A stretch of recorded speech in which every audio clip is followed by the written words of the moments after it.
Good morning, everybody. Welcome back. This is another exciting, it's probably not that exciting, but it's a video nonetheless. This is my 1975 MG Midget, and I'm an amateur just trying to rebuild a car so I have something to enjoy on the weekends. And anyway, if you haven't seen part one, I advise probably you want to check out from part one moving forward. But today I am just trying to get the fender off.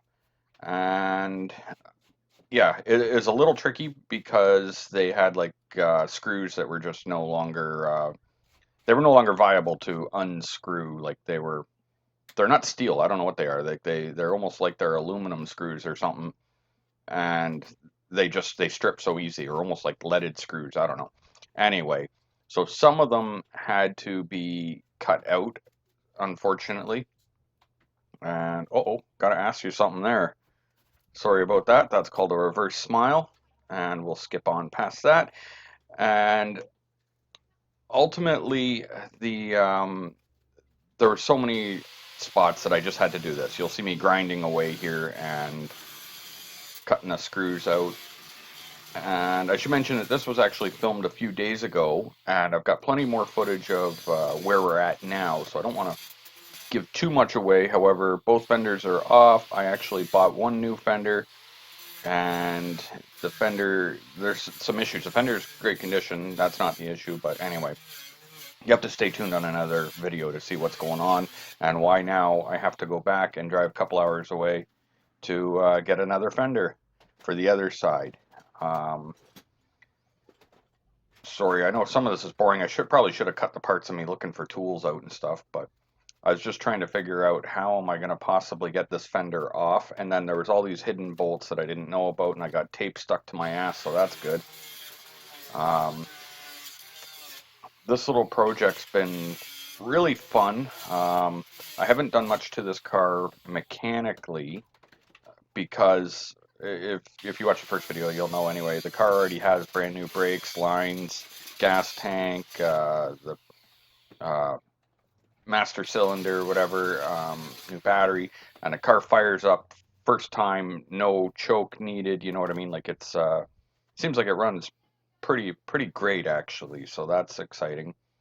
Um, and if you watch, sometimes like I'm sitting there trying to take stuff apart, and I don't actually.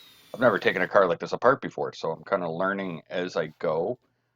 And I ended up, when it was time to remove the fenders, I ended up having just to cut some of the wires. Like what I did was I used brake cleaner to clean the lines of the wires because they're all greasy and stuff. Like but I had to know what goes where.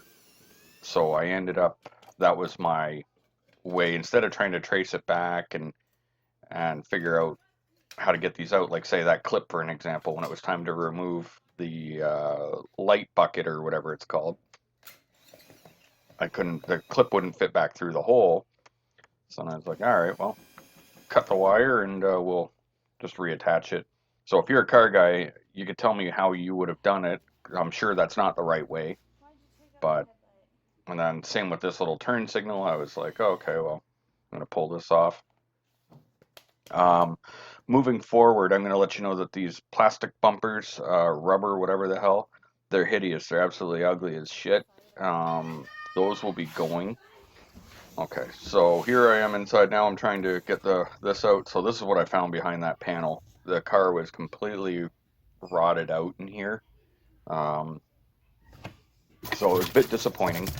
And it's, obviously you can't blame any previous owners. Like it's not like they knew about this. This was hidden behind a fender and a panel. So anyway, there's to me there was just no point sitting around looking at it going, ah shit, now what? So I decided to just continue on. And where we are at now, I don't think it's in this video, but I've actually, or maybe it is, I don't remember. Oh, that one snapped. This has already been most of the way welded back up. I still got some more work, but I cut out a section, and so that'll be coming up. And this is all sped up. I don't actually ratchet that quickly. So here's the fender problem. It was all Bondo, this whole section. This is why I was getting rid of this fender. And then the rocker which was like hollow, like it's just rotted out and hollow. Um, I was like, all right, well, got to come up with a game plan here, and it's full of sand. So what I gather is that a lot of the sand gets in these little holes for the jack points. So I did notice I watched some other videos, and I've seen like a lot of pictures and stuff online, and some people cap those off, like you can put in a little rubber cap or whatever, or you can just weld right over them, like weld in a little piece of steel and then a little fiberglass, whatever. So this here comes my way of getting off a fender. You get a fender that you can't get off. Here's how you deal with that. Um, I kind of like, part of me felt bad because I'm sitting there ruining a fender, cutting it like this, but ultimately it was destroyed anyway. And I'll also mention that even though I keep calling this a fender, they call it a wing for whatever reason, like in Britain or whatever. When I'm looking online, I don't know, they call this the front wing. So I'm not sure what the deal is with that, but anyway, it's like I'm cutting a chicken wing off the car. And grindy, grindy. I am not what you would call the safest of workers. So you'll see I wear shorts a lot. I generally try to remember to put glasses on, but not always. Although with my welding, which I'm still learning how to do, but I've been doing it, so whatever, my welds are ugly. Um, but I bang on shit and make sure that it's actually structurally sound. This is right now, sorry, I was screwing around my grinder. The damn guard thing keeps coming loose. But anyway, my welding, I'm keeping that on. Oh, we're heating up wieners for lunch, I guess. There we go. So just kind of trying to score it. And yeah. So now I am left with the front section of this fender or wing. It's in good condition. So I was like, well, I could keep it in the garage. Like I imagine if you ever got in an accident and just that front part got crinkled, the front section of the fender is still good. Like it wasn't dented or anything like that. So I probably won't throw it away. And most people probably put some kind of something to cover all the stuff. Oh, there we go. Okay, this wing is ready to fly away. But yeah, I got like sparks flying all over the place. Back to my unsafe, you know, ways of things. I'm still so excited. I can't wait to actually get this car ready to go for safety. That's my main goal right now. It's not about making it pretty. It's not about doing the body and the sanding and paint. That will come. I got lots of time for that. I'm trying to do just the required for safety kind of stuff. And so here on that back portion, I didn't realize I was missing a nut in behind. Um, so yeah, I got to sit and figure that out. And then the front didn't want to release. Oh yeah, so here we go. Now that I got that off, showing you all the damage. Um, that part's just got surface rust where my hand is here. It's all actually structurally fine. This was that spot inside the wheel well, which was just completely rotted. Like, yeah, it's really bad. So in a future episode, today I was working on it. You'll see I got the rocker, the replacement rockers. So here I am just trying to clear off some of the dirt, and like that rocker was so full of sand, it was weird how it would actually build up in there, but I guess years and years.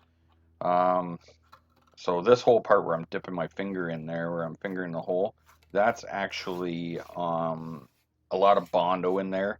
I would have liked to have cut the section out and tried to weld in a little piece, but honestly, then I got to sit and wait for a part. I'd have to order it and wait and all that. I'm just going to leave the Bondo in there. Anywhere that I have to, like, because I'm doing welding in steel everywhere I can, and then anywhere I have to, I'll just be using like some kitty hair fiberglass and kind of like trying to fix things up like that, which I'm sure a lot of people would say is wrong. Um, but ultimately, I'm not trying to, yeah, cut this right down to the bare frame and, you know, rebuild the whole damn car.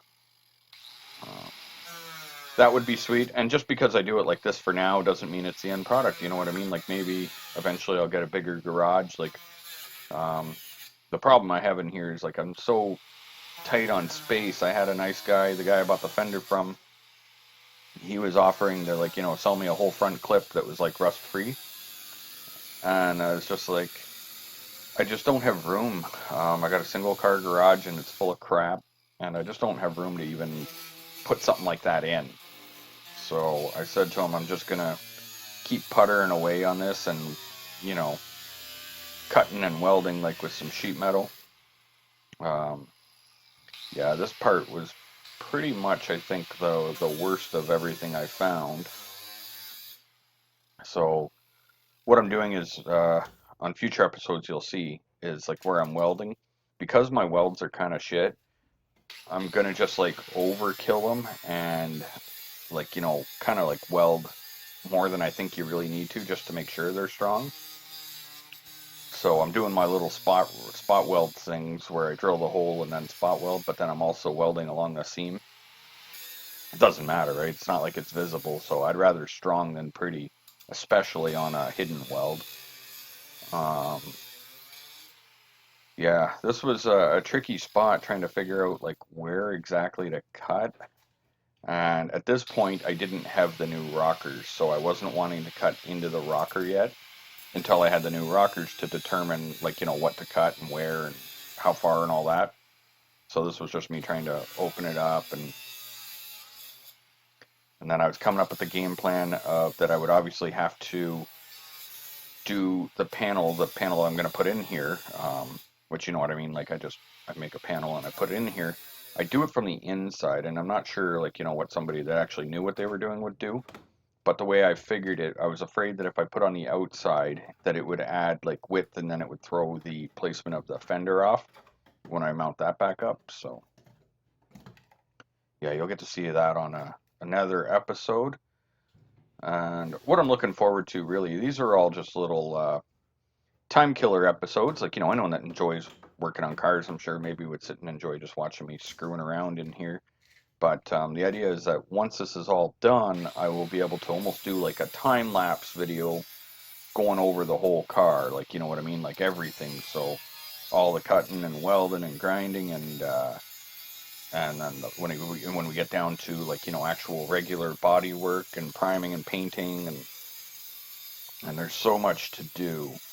But right now, top priority is just get these panels welded in, structurally sound, so that I can pass the safety. So we're getting ready to wrap this one up. This was just probably not the most exciting video, but I want you to subscribe. If you haven't subscribed yet, just do it anyway because the videos will be more entertaining. I'm just trying to show you guys the you know the viewpoint of somebody that's just like anybody else, just an average Joe, no experience in this. And so if you ever wanted to, you see if I could do it, anyone could do it. But thanks for watching, guys, and I'll see you on the next one. Stay tuned.